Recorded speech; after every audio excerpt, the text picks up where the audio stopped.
They said it wouldn't last, that I was a maid in a mansion, a scandal in silk.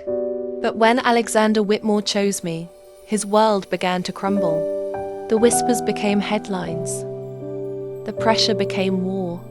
And his own mother placed the knife between us. This isn't just love anymore. This is survival. And tonight, you'll see how far we'll go when the world tries to tear us apart. My name is Isabella Alvarez, and this is the breaking point.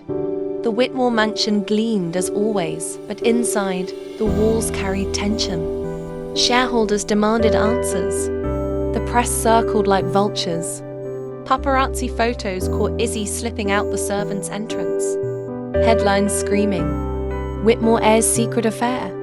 Margaret didn't need to say much. Her silence at breakfast was enough. Her pearls clicked against porcelain, and her gaze made Izzy feel like a trespasser at her own table. They had the money, the power, the name, and me? I was just a girl with a mop and a dream, standing in a storm I didn't create. It happened one evening in the garden. Margaret approached, her voice softer than ever, almost kind. "Isabella," she said, "you're young, beautiful. You'll find someone else. But Alexander, he has a future to protect. Don't ruin it for him." She slid an envelope across the marble bench, thick, heavy, filled with more money than Izzy's family had ever seen. Izzy's hands trembled.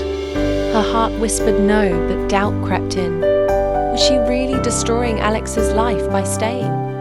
That night, when Alex found her crying in the staff corridor, she confessed. He cupped her face, eyes fierce.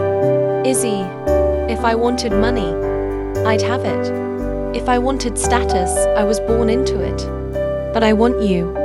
And if that makes me a fool, then let me be the biggest fool Manhattan's ever seen."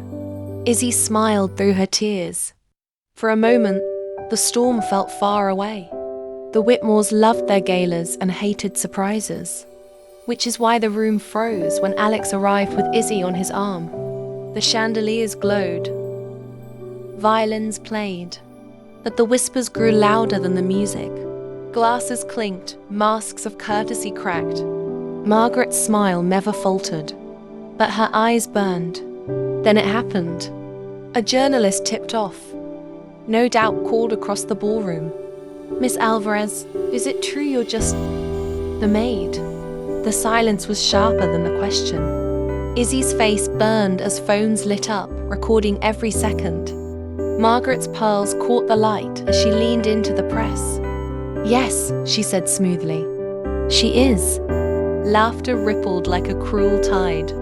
Izzy fled, through marble halls, down glittering stairs out into the cold Manhattan night. Maybe she was right. Maybe love was just a fantasy for girls who don't know the cost of family names. Maybe walking away was mercy. Then footsteps. Alex, breathless, rain clinging to his suit. He didn't shout. He didn't beg. He just looked at her, eyes broken open. "If I lose you, Izzy, I lose myself. And what's left after that is nothing." Her sob broke in the night. She fell into his arms. The world could laugh, could whisper, could burn, but here, in his embrace, she finally felt seen.